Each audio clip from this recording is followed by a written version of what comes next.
كنت لسه بتكلم مع ابن خالتي، قال لي إن في سؤال بيزن في ودانه مش عايز يفرقه. المشكلة إن وأنا جاية في الطريق كنت بفكر في نفس السؤال. ايه السؤال ده بقى ان شاء الله؟ ليه؟ بقول لك ايه يا شيش، فكك من جو الاسئله والاجوبه وبيفكري في الكلام ده مع ابن خالتك ابرك. انا جاي هنا عشان الم لك دنيتك. دنيتي؟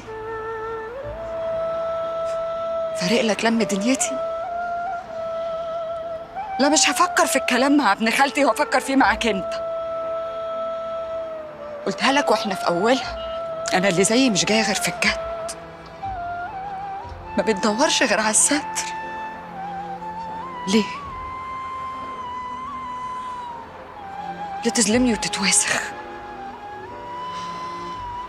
ليه تاخد شرفي بقله مرجله ووساخه؟ انت كده شاطر، كده حلو ومخ. انت كده قليل، زيك زي الحرامي اللي بيخطف ويجري،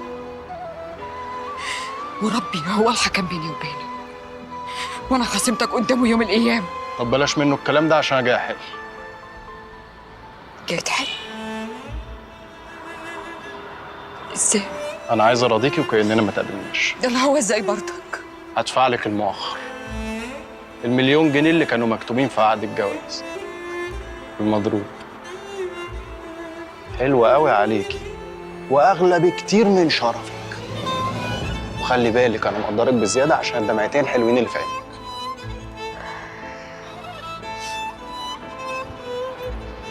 طب صلي على اللي يشفع فيك.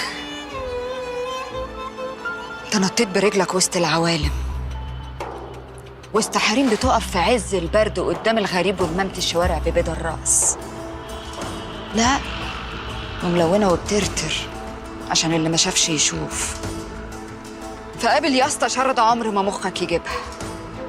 وحياة امك ما هخلي حد في مصر تمن غير لما اقول له مختار ابن حكا ده حبيبي، كنت بعلمه الرقص.